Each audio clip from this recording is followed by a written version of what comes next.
বাংলাদেশ জাতীয়তাবাদী দল বিএনপি এবং প্রধানমন্ত্রী তারেক রহমানের সরকারের রাজনৈতিক ঝুঁকি কি সেটা একটু আমরা বিবেচনা করতে পারি, এবং বিবেচনাটা আমরা করতে পারি অর্থনৈতিক বিবেচনা থেকেও। এই যে আমি ট্রানজিশন শকের কথা বললাম, রাজনৈতিক দায় কি আছে তার, অনেক বড় দায় তৈরি হয়েছে তার। একটা হচ্ছে সবচেয়ে বড় দায় হচ্ছে তার ইনক্লুসিভিটির দায়, পলিটিক্যাল ইনক্লুসিভিটির দায়, সেই সঙ্গে ইকোনমিক ইনক্লুসিভিটি অন্তর্ভুক্তির দায়টাও তার আছে।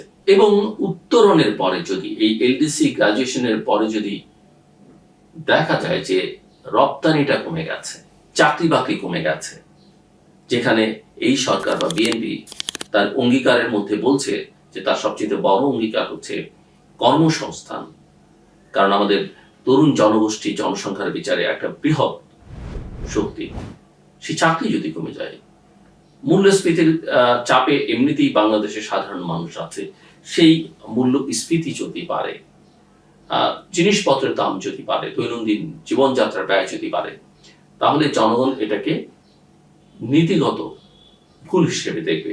যদি এলডিসি গ্রাজুয়েশনের সিদ্ধান্তটা, অর্থাৎ যেটা 2026 হওয়ার কথা, সেটা যদি কন্টিনিউ করত, সেখান থেকে সরকার এক ধরনের বড় রিস্ক ম্যানেজমেন্ট করলো, সময়টাতে বাড়িয়ে দেওয়া অর্থাৎ পিছিয়ে দেওয়ার আবেদন করে।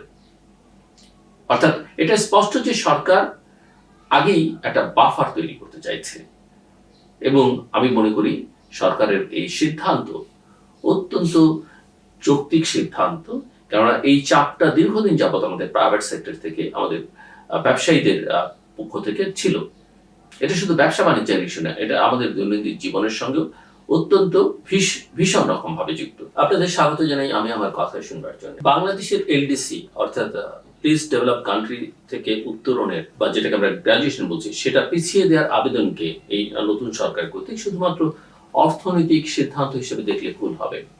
এটা নতুন সরকারের আমি বলবো প্রথম বড় পলিসি সিগন্যাল, এবং সেই সঙ্গে অর্থনীতির চেয়ে অনেক বেশি রাজনীতি। তারেক রহমানের নেতৃত্বাধীন এই নতুন সরকার দায়িত্ব নেবার পরদিনই এই এলডিসি গ্রাজুয়েশনের উত্তরণটা 3 বছর পিছিয়ে দেওয়ার আবেদন করেছে, এবং টাইমিংটা খুবই গুরুত্বপূর্ণ, কারণ এতে বোঝা যায় সরকার ক্ষমতায় এসেই সবচেয়ে আগে যে বিষয়টি নিয়ে চিন্তা করেছে সেটা হলো ট্রানজিশনাল শক, অর্থাৎ একটা সরকার থেকে আরেকটা সরকার, এর মাঝখানে যে এই যে ট্রানজিশনাল টাইমটা এবং তাকে যে তৈরি হবার যে টাইমটা, সেই সময়টার এই শকটাকে সে অনেক বেশি গুরুত্ব দিয়েছে। অর্থাৎ প্রশ্নটা উন্নয়ন নয়, স্থিতিশীলতা বা স্ট্যাবিলিটি। আর এখান থেকেই শুরু হয় এই সিদ্ধান্তের রাজনৈতিক পাঠ, এবং যেটা অত্যন্ত গুরুত্বপূর্ণ। এক হচ্ছে, এটা আমি আগেই বললাম যে পলিসি সিগন্যাল, এবং সরকারি সিগন্যালটা যথার্থভাবে দিয়েছে। কোনো ন্যারেটিভ নয়, উন্নয়নের গল্পগাথা নয়, গ্রোথ ন্যারেটিভ নয়, স্থিতিশীলতার একটা ন্যারেটিভ, স্ট্যাবিলিটির একটা বয়ান। সাধারণত নতুন সরকার ক্ষমতায় এসে বড় উন্নয়ন বা প্রবৃদ্ধির ঘোষণা দেয়, এখানে ঠিক উল্টোটা হয়েছে। সরকার প্রথমেই বলেছে যে আমরা প্রস্তুত নই, আমরা বলতে দেশ এই প্রস্তুত নয় যে সরকার, সেটার দায় দায়িত্ব এই সরকারের নয়, কিন্তু পূর্ববর্তী সরকারের ধারাবাহিকতা তাকে রক্ষা করতে হবে, সেই অর্থে সে প্রস্তুত নয়। এবং এটা কোনো ব্যর্থতার ভাষা নয়, বরং আমি বলবো যে রিস্ক অ্যাভার্স রাষ্ট্রের ভাষা। রিস্কটাকে কিভাবে ম্যানেজ করা হবে সেটা বুঝে শুনে একটা বয়ান সরকার নিশ্চিতভাবেই এটা বুঝতে পেরেছে, এবং এই বোঝাটা অত্যন্ত যথার্থ বোঝা। আমি বলবো যে আমাদের অর্থনীতিটা অত্যন্ত ভঙ্গুর, আমাদের রপ্তানি অত্যন্ত কেন্দ্রীভূত, মোস্টলি বলা যেতে পারে এটা তৈরি পোশাক খাতের উপরে নির্ভরশীল। আমাদের জ্বালানি এবং ব্যাংকিং খাত ভীষণ রকমের অস্থিতিশীল, দীর্ঘদিন যাবতই জ্বালানির সংকট আছে, বিদ্যুতের সংকট আছে, ব্যাংকিং খাতে অস্থিরতা আমরা দেখতে পাই। এবং উত্তরণটা হলে, অর্থাৎ এলডিসি গ্রাজুয়েশনটা হয়ে গেলে, আমরা উন্নয়নশীল দেশে পরিণত হলে তাৎক্ষণিক একটা রাজনৈতিক এবং অর্থনৈতিক চাপ তৈরি হতে পারে। অর্থাৎ এটা ইকোনমিক পলিসি ডিসিশন তো বটেই, কিন্তু সেটা যতটা তার চেয়ে বেশি পলিটিক্যাল রিস্ক ম্যানেজমেন্ট অনেক বেশি আমার কাছে মনে হয়েছে। বাংলাদেশ জাতীয়তাবাদী দল বিএনপি এবং প্রধানমন্ত্রী তারেক রহমানের সরকারের রাজনৈতিক ঝুঁকি কি সেটা একটু আমরা বিবেচনা করতে পারি, এবং বিবেচনাটা আমরা করতে পারি অর্থনৈতিক বিবেচনা থেকেও। এই যে আমি ট্রানজিশন শকের কথা বললাম, রাজনৈতিক দায় কি আছে তার, অনেক বড় দায় তৈরি হয়েছে তার। একটা হচ্ছে সবচেয়ে বড় দায় হচ্ছে তার ইনক্লুসিভিটির দায়, পলিটিক্যাল ইনক্লুসিভিটির দায়, সেই সঙ্গে ইকোনমিক ইনক্লুসিভিটি অন্তর্ভুক্তির দায়টাও তার আছে। এবং উত্তরণের পরে যদি এই এলডিসি গ্রাজুয়েশনের পরে যদি দেখা যায় যে রপ্তানিটা কমে গেছে, চাকরি বাকরি কমে গেছে, যেখানে এই সরকার বা বিএনপি তার অঙ্গীকারের মধ্যে বলছে যে তার সবচেয়ে বড় অঙ্গীকার হচ্ছে কর্মসংস্থান, কারণ আমাদের তরুণ জনগোষ্ঠী জনসংখ্যার বিচারে একটা বৃহৎ শক্তি, সেই চাকরি যদি কমে যায়, মূল্যস্ফীতির চাপে এমনিতেই বাংলাদেশের সাধারণ মানুষ আছে, সেই মূল্যস্ফীতি যদি বাড়ে, জিনিসপত্রের দাম যদি বাড়ে, দৈনন্দিন জীবনযাত্রার ব্যয় যদি বাড়ে, তাহলে জনগণ এটাকে নীতিগত ভুল হিসেবে দেখবে। যদি এলডিসি গ্রাজুয়েশনের সিদ্ধান্তটা, অর্থাৎ যেটা 2026 হওয়ার কথা, সেটা যদি কন্টিনিউ করতো, সেখান থেকে সরকার এক ধরনের বড় রিস্ক ম্যানেজমেন্ট করলো, সময়টাতে বাড়িয়ে দেওয়া অর্থাৎ পিছিয়ে দেওয়ার আবেদন করে। অর্থাৎ এটা স্পষ্ট যে সরকার আগেই একটা বাফার তৈরি করতে চাইছে, এবং আমি মনে করি সরকারের এই সিদ্ধান্ত অত্যন্ত যৌক্তিক সিদ্ধান্ত, কেননা এই চাপটা দীর্ঘদিন যাবত আমাদের প্রাইভেট সেক্টর থেকে, আমাদের ব্যবসায়ীদের পক্ষ থেকে ছিল।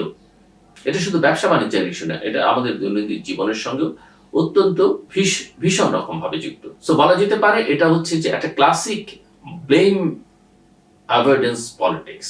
এখন এই সরকারের তো অবশ্যই মানুষের এক্সপেকটেশন আছে, অনেক রকমের প্রত্যাশা আছে, সেই প্রত্যাশাটাকে ম্যানেজ করতে হবে।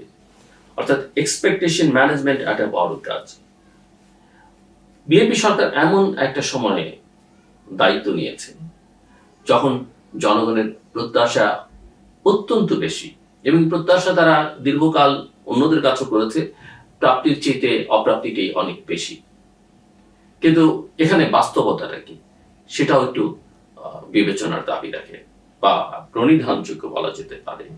রিজার্ভের ক্ষেত্রে একটা চাপ আছে, এই চাপটাকে একেবারেই উড়িয়ে দেওয়ার কোনো সুযোগ আছে বলে আমার কাছে মনে হয় না। আমাদের এনার্জি কনস্ট্রেন্ট আছে, বিদ্যুৎ এবং জ্বালানি খাতের একটা বড় চাপ আছে, এবং এটা সরকার প্রধান বা সরকার প্রথম দিন এসেই বুঝতে পারছে। দায়িত্ব নেওয়ার সময় এখানে গ্যাস নেই, ওখানে বিদ্যুৎ নেই, এই সমস্যাটা আছে। আমাদের বিনিয়োগ বেশ কয়েক বছর ধরে ভীষণ রকম ভাবে স্থবির, না আছে ফরেন ডিরেক্ট ইনভেস্টমেন্ট, না আছে ডোমেস্টিক ইনভেস্টমেন্ট, এবং আমাদের আর্থিক খাত সব মিলিয়ে অত্যন্ত দুর্বল একটা খাত। কিছু কিছু রিফর্মের কথা বলা হয়েছে, কিন্তু সেগুলো টেকসই কিনা আমরা কেউই জানি না। সো এরকম একটা অবস্থার মধ্যে যদি এই উত্তরণটা হতো, অর্থাৎ আমরা যদি LDC graduation, LDC list develop country থেকে আমরা একটা উন্নয়নশীল ডেভেলপিং কান্ট্রিতে উত্তরণ ঘটে আমাদের, তাহলে এক্সপেকটেশন যেটা আছে জনগণের, তার সঙ্গে যে রিয়ালিটি, এই এক্সপেকটেশন ভার্সেস রিয়ালিটি গ্যাপটা তৈরি হতে বলে আমার কাছে মনে হয়। এবং এই যে ডিলে বা এই যে সময় চাওয়া বা সময়টাকে পিছিয়ে দেওয়ার যে সরকারের চাওয়া, অনুরোধ, পদক্ষেপ, সেটা আসলে এই গ্যাপ কমাবার একটা বড় কৌশল আমার কাছে মনে হচ্ছে। এখন এখানে আরো কতগুলো বিষয় আছে, যে বিজনেস কোয়ালিশন পলিটিক্স। বাংলাদেশের রাজনৈতিক অর্থনীতিতে আমরা যেটা সবসময় লক্ষ্য করি যে বড় ব্যবসায়ী গোষ্ঠী অত্যন্ত গুরুত্বপূর্ণ। বিশেষ করে দেখবেন আমাদের তৈরি পোশাক খাতের যে ট্রেড বডি বিজিএমইএ, তারা অত্যন্ত পাওয়ারফুল। এপিসিসিআই তো দেশের সর্বোচ্চ ট্রেড বডি, তারাও পাওয়ারফুল। এর বাইরে অ্যামচামের মতো সংগঠন আছে, এমসিআই এর মতো সংগঠন আছে, ঢাকা চেম্বার, বাংলাদেশ চেম্বার, এরা অত্যন্ত পাওয়ারফুল। গার্মেন্টস, ফার্মাসিউটিক্যালস, এই যে এক্সপোর্টাররা, এরা ট্রানজিশন রিস্ক সবচেয়ে বেশি অনুভব করবে। এটা এই সেক্টরগুলো থেকে অনেকদিন ধরেই বলে আসছিল এই সেক্টরের নেতৃবৃন্দ। সো সময় বাড়ানোটা তাদের কাছে এক ধরনের রিঅ্যাসুরেন্সের সিগন্যাল, এবং আমি মনে করি যে তারা সবাই এতে খুশি হয়েছে, এটাকে ওয়েলকাম করবে। এবং আমি যেটা আগেও বলছিলাম যে এটা যতটা না পলিসি ডিসিশন, তার চেয়ে অনেক বেশি কোয়ালিশন ম্যানেজমেন্ট, অর্থাৎ পলিসি ডিসিশনের চেয়ে কোয়ালিশন ম্যানেজমেন্ট অনেক বেশি। রাজনৈতিক ঝুঁকির প্রসঙ্গটা যেটা আমি খানিকটা আলাপ করছিলাম, এই যে বিলম্বেরও কিন্তু একটা ঝুঁকি আছে, সেটা কিন্তু একটু মাথায় রাখতে হবে। আমি মনে করি যে সরকারের যারা দায়িত্বপ্রাপ্ত ব্যক্তিবর্গ আছেন তারা এটা নিশ্চয়ই মাথায় আছে। এই বিলম্বের সিদ্ধান্তেরও, ডিলের সিদ্ধান্তেরও কিন্তু বিপদ কম নয়। সবচেয়ে বড় ঝুঁকিটা কি? আমার বিবেচনায় সবচেয়ে বড় ঝুঁকি হচ্ছে যে রিফর্মের যে আর্জেন্সি, সংস্কারের যে আর্থিক খাতে আর্জেন্সি, সেটা কমে যাবে, বা মনস্তত্ত্বে এমন একটা ধারণা হতে পারে এটা দেরিতে করলে হবে। সময় আছে সংস্কৃতি, যেটা আমরা সবসময় দেখি। ক্রেডিবিলিটির একটা প্রশ্ন তো উঠবেই, আমাদের দেশের যে ক্রেডিবিলিটি, সেই প্রশ্নটাও কিন্তু আন্তর্জাতিক মহলে উঠবে। এখানে বিরোধীদের ন্যারেটিভ কি, সরকারের বিরোধীদের ন্যারেটিভ কি, প্রস্তুতি নেই তারা বলতে পারেন, কিন্তু এই সরকার তো সেই দায় নেই আসলে, এটা মাত্র এই সরকার দায়িত্ব নিল, কিন্তু প্রস্তুতির দায়িত্বটা আসলে প্রিভিয়াস গভর্নমেন্ট গুলো ছিল। তবে একথা মানতেই হবে যে ডিলে নিজেও একটা কিন্তু রাজনৈতিক ঝুঁকি, এবং কোনো অংশেই আমি মনে করি না যে সেই ঝুঁকিটা একটা কম। এখানে ইলেকশন ইকোনমি অ্যাঙ্গেলটাও দেখা দরকার, এবং সেটা আমি মনে করি অত্যন্ত গুরুত্বপূর্ণ একটা স্তর। এখানে এই সিদ্ধান্তটি আমি মনে করি সবচেয়ে বেশি রাজনৈতিক। নির্বাচন পূর্ব অর্থনীতি, আমরা জানি যে স্ট্যাবিলিটি অত্যন্ত প্রয়োজন ছিল, সেই স্ট্যাবিলিটিটা আমরা দেখতে পাইনি। যে কোনো সরকারই চায়, কিন্তু যেহেতু সরকারটা পলিটিক্যাল ছিল না, তাদের ওরকম চাওয়া হয়তো ছিল না, কিন্তু সাধারণভাবে যে কোনো পলিটিক্যাল গভর্নমেন্ট চায় যে নির্বাচনের আগে মূল্যস্ফীতিটা নিয়ন্ত্রণে থাকুক, কর্মসংস্থানের বিষয় সেগুলো স্থিতিশীল হোক, কোনো শিল্পে যেন বড় ধাক্কা না আসে। তো উত্তরণ তাৎক্ষণিকভাবে, এলডিসি গ্রাজুয়েশন তাৎক্ষণিকভাবে এসব ঝুঁকিতে কিন্তু ফেলতে পারে, যেটা আমি আগেই উল্লেখ করেছি। অতএব ডিলে ভার্সেস বা equal to election risk insurance, delay এবং ইলেকশন রিস্ক ইন্স্যুরেন্সকে একই মাত্রায় আমরা ফেলতে পারি। Short term versus long term trade অফটা কি? নির্বাচন রাজনীতি আমরা জানি সবসময় শর্ট টার্ম ওরিয়েন্টেড। উত্তরণটা অফকোর্স এলডিসি গ্রাজুয়েশনটা একটা long term reform oriented issues. এই দুইয়ের সংঘর্ষে সাধারণত শর্ট টার্ম অধিকাংশ সময় যেতে, এবং এই সিদ্ধান্ত সেই বাস্তবতার প্রতিফলন। এই যে সরকার যে এলডিসি গ্রাজুয়েশনের সিদ্ধান্তটা পিছিয়ে দিল, এখানে পলিটিক্যাল টাইমিংটাও বিবেচনার মধ্যে, আমি আগে উল্লেখ করেছি এটা অত্যন্ত গুরুত্বপূর্ণ। এবং এই আবেদন এখন করা মানে সরকার ট্রানজিশন শক নিজের মেয়াদের মধ্যে আনতে চায় না। এটা পলিটিক্যাল একটা সিকোয়েন্স অফকোর্স মানতেই হবে। অর্থনৈতিক ঝুঁকি যেমন, সুযোগও তেমন আছে। ডিলে একটা ঝুঁকি, রিফর্ম ইনার্শিয়ার বিষয় আছে, ইনভেস্টের মিক্সড সিগন্যাল আছে, ইনভেস্টরদের মধ্যে নানা রকমের সিগন্যাল আমরা দেখব। আন্তর্জাতিক আস্থার প্রশ্নটা এখানে গুরুত্বপূর্ণ, এবং এটাকে একটা পার্মানেন্ট ট্রানজিশন ট্র্যাপও বলা যেতে পারে। পলিসি কমপ্লেসেন্সি এর মধ্যে আছে। আবার ডিলেটা একটা সুযোগ, অর্থাৎ এক্সপোর্ট ডাইভার্সিফিকেশন করা, যেটা নিয়ে আমরা দীর্ঘকাল বলে আসছি, আমরা শুধুমাত্র গার্মেন্টস এর উপরে নির্ভরশীল, সেটা ডাইভার্সিফাই করবার একটা সুযোগ দিয়েছে। এনার্জি সেক্টরে আমরা রিফর্ম দরকার, সেটা করতে পারি। এই ডিলের এই যে সময় আমরা পাবো তার মধ্যে লজিস্টিক্স আপগ্রেড আমরা করতে পারি। জিএসপি প্লাস প্রস্তুতি, সেটা অত্যন্ত গুরুত্বপূর্ণ। এবং ট্রিপস স্ট্র্যাটেজি, ম্যাক্রো স্ট্যাবিলাইজেশন, এই বিষয়গুলো আমরা এই সময়ের মধ্যে করতে পারি। সবচেয়ে গুরুত্বপূর্ণ হচ্ছে যে শকলেস একটা ট্রানজিশন। গ্রাজুয়েশন নাও আমরা এখন গ্রাজুয়েশন করবো নাকি বিলম্ব করবো, এটা বাস্তব তুলনা। সো আমরা গ্রাজুয়েট নাও আমরা যদি এখন করতে চাই, তাহলে সুবিধা কি?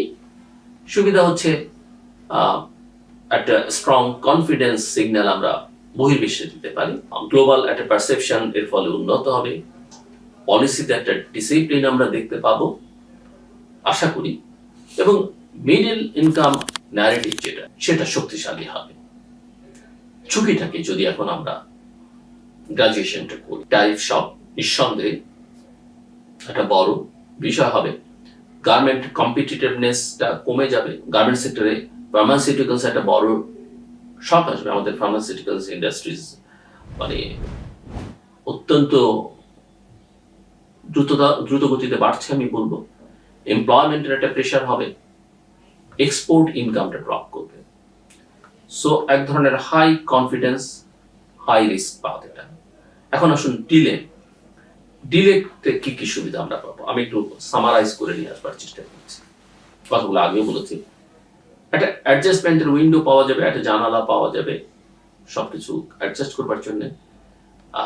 বিশেষ বিশেষ সেক্টরগুলোকে একটা প্রোটেকশন দেওয়া যাবে, একটা পলিসি সিকোয়েন্সিং তৈরি করা যাবে, নেগোসিয়েশন লিভারেজ পাওয়া যাবে, যেটা আমরা বিগত দুটো সরকারকে, অন্তর্বর্তীকালীন সরকারকেও দেখিনি, শেখ হাসিনা সরকারকেও দেখিনি। তবে এখানে ঝুঁকি যেটা আবারও বলতে হয় যে ক্রেডিবিলিটির এরোশনে একটা বড় ঝুঁকি। সময় আছে বলে আমরা রিফর্মকে বিলম্বিত করে ফেলতে পারি, এটাকে পলিটিক্যালি রাজনৈতিকভাবে মিসইউজ করবার সুযোগ আছে, ডিপেন্ডেন্সি ন্যারেটিভ একটা তৈরি করবার চেষ্টা হতে পারে। So low risk, credibility sensitive path এটা।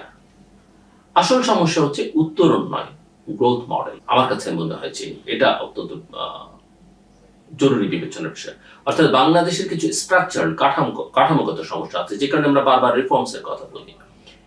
এক্সপোর্ট কনসেন্ট্রেশন, প্রোডাক্টিভিটি গ্যাপ, আমাদের এনার্জি যে কনস্ট্রেন্ট, জ্বালানির যে সংকট, আমাদের যে প্রাতিষ্ঠানিক দুর্বলতা, প্রতিষ্ঠানগুলোকে আমরা দাঁড় করাতে পারিনি, ইনভেস্টমেন্ট স্ট্যাগনেশন অর্থাৎ স্থবির হয়ে আছে বিনিয়োগ, এগুলো যদি আমরা ঠিক না করি এই সময় বাড়ানোটা অর্থহীন হবে।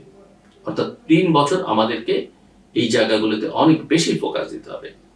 অর্থাৎ প্রশ্ন হচ্ছে যে বাংলাদেশ কি সময় কিনছে নাকি কাঠামো বদলাচ্ছে? এটাই হচ্ছে সবচেয়ে গুরুত্বপূর্ণ প্রশ্ন। আমরা আন্তর্জাতিক কূটনৈতিক কৌশল যদি একটু বিশ্লেষণ, 1-2 লাইনে বিশ্লেষণ করতে চাই, তাহলে এই যে আবেদনটা, এটা কেবল প্রশাসনিক না, এটা একটা ডিপ্লোম্যাটিক মুভ আমার কাছে মনে হচ্ছে। নেগোসিয়েশন ওপেনিং এর একটা দরজা খুলে দেওয়া হয়েছে বা খুলে দেওয়ার চেষ্টা হচ্ছে। অর্থাৎ বাংলাদেশ বলতে চাইছে যে ট্রানজিশন, আমরা একটা ট্রানজিশনাল ফেজে আছি, আমাদেরকে সাপোর্ট দিন। আমরা মাত্র শুরু করলাম, একটা ধ্বংসস্তূপের মধ্য থেকে শুরু করলাম। আমাদের ট্রেড সুবিধা বাড়ান আপনারা, বিদেশিদেরকে তারা বলতে চাইছে, ডেভেলপমেন্ট পার্টনারদেরকে বলতে চাইছে, মাল্টিন্যাশনাল অর্গানাইজেশনগুলোকে বলতে চাইছে আমাদেরকে ফাইন্যান্স দাও, অর্থ দাও, জিএসপি ফ্লেক্সিবিলিটি আমাদেরকে দাও।